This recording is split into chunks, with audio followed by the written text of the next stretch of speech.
আসসালামু আলাইকুম। কেমন আছেন সবাই? চলে আসলাম রান্নাঘরে। সবজি রান্না করব। এখানে পাতাকপি, ফুলকপি, মিষ্টি কুমড়া আর পেঁপে নিছি। শীতের সময় যে কোনো সবজি দিয়ে সবজি রান্না করলে ভালো লাগে। তো সবজিটা কাটার পর ধুয়ে নিলাম, নিয়েই তো হলুদের গুঁড়া, মরিচের গুঁড়া, লবণ দিয়ে সিদ্ধ করে উঠে দিলাম। আর এদিকে আমি এখানে পুরি রান্না করব, মানে পুরি লুচি যেটা বলে, ভাজবো। ওই জন্য ঘি দিয়ে একটু আটাটা মেখে মলায়ন করে এই তো নর্মাল পানি দিয়ে দিলাম। এখানে গরম পানি দিলেও হয়, একটু লবণ আর একটু চিনি দিয়ে দিচ্ছে। আর এই তো এখন ঘি দিয়ে ভালো করে মেখে নিচ্ছে। মাখানোর উপরেই কিন্তু ফুলকো হয় লুচি, আর যত সুন্দর করে মাখাবো তত সুন্দর হয় পুরিটা। তো এই তো কালো জিরা দিতে ভুলে গেছিলাম, একটু কালো জিরাও দিলাম। আর ছুটির দিন মানেই তো ঈদ মনে হয় সব ছেলে মেয়ে যখন বাসায় থাকে, আর সবাই যখন বাসায় থাকে তখন মনে হয় যে কিছু একটা বানাই, করি, খাই। আর ওরা না থাকলে কিছু করতে ইচ্ছা করে না, কিছু খেতেও ইচ্ছা করেন। যদিও এই পুরি পরোটা ওদের পছন্দ না, আমারই ভালো লাগে, কিন্তু কিছু বানাতে ইচ্ছা করে না, খেতেও ইচ্ছা করে না। আর ওদের জন্য তারপরে একটু বানালে ওরাও খায়। তো খুব তাড়াতাড়ি যেটা হয় সেটাই করে নিলাম। লুচির মতো না করে, গোল না করে, একবারে বড় বড় করে কেটে নিলাম। এমনি সকালবেলা দেরি হয় উঠতে, সবার যখন ছুটি থাকে আর স্কুল কলেজ কোনো কিছু থাকে না, তখন একটু ঘুম থেকে উঠতে দেরি করে ফেলি।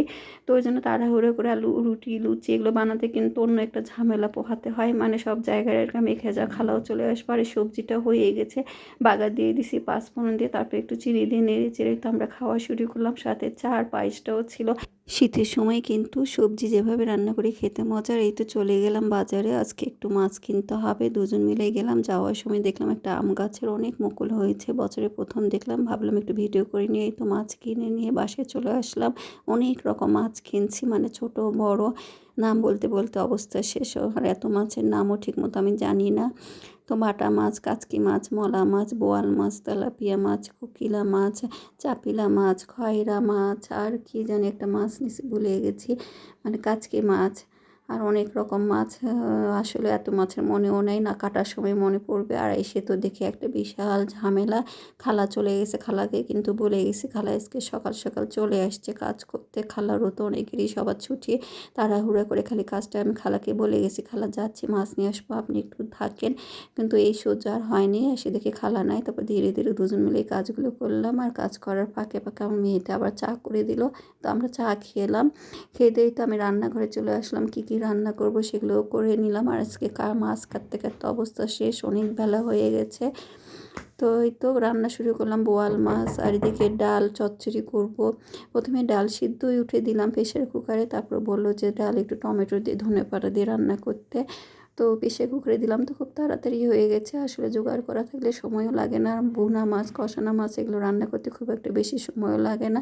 তো বোয়াল মাছের ভুনা করলাম, আর মলা মাছ, বেগুন, আলু দিয়ে চচ্চড়ি করে ফেলবো। আর ডাল তো আছে, আর সকালের সবজিটাও আছে, এটা দিয়ে হয়ে যাবে রান্না। আর আমরা তো অনেকেই বোয়াল মাছও খাই না, এই জন্য ছোটো মাছ আর ডাল থাকলে এদের তো আর কোনো কিছুই লাগে না। আর সবজি আছে, এগুলো দিয়ে হয়ে যাবে। এই তো বোয়াল মাছটা কষে নিলাম সব মশলা দিয়ে। আর কষানো তরকারি, ভুনা তরকারি এগুলো খুব একটা সময়ও লাগে না। আর রান্না হয়ে যাচ্ছে বোয়াল মাছ। আর এই ডালটাও বাগার না দিলে খুব তাড়াতাড়ি হয়ে যায়। আর টমেটো দিয়ে দিলাম, ধনেপাতা দিয়ে খালি বলক উঠাবো, তাহলেই হয়ে যাবে। আর প্রেশার কুকারে রান্না তো অভ্যাস থাকলে খুব তাড়াতাড়ি হয়।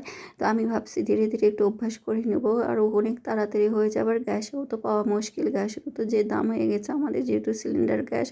ওই জন্য ভাবলাম যে সব কিছুই এখন প্রেশার কুকারে আর একটা দুটো শীষ নিয়ে তারপর রান্না করে ফেলবো। বোয়াল মাছের তরকারিটা হয়ে গেছে, এটা ঢেলে রান্না করে চচ্চড়ি উঠিয়ে দেবো। আর রান্নাঘরের যে অবস্থা, এই সময়টা এরকমই হয়। তারপর একদম রান্না শেষ হয়ে গেলে গোছগাছ শুরু করে দিয়ে, ওটাও একটা সময়ের ব্যাপার, মানে অনেকটা সময় ধরে এগুলো করতে হয়।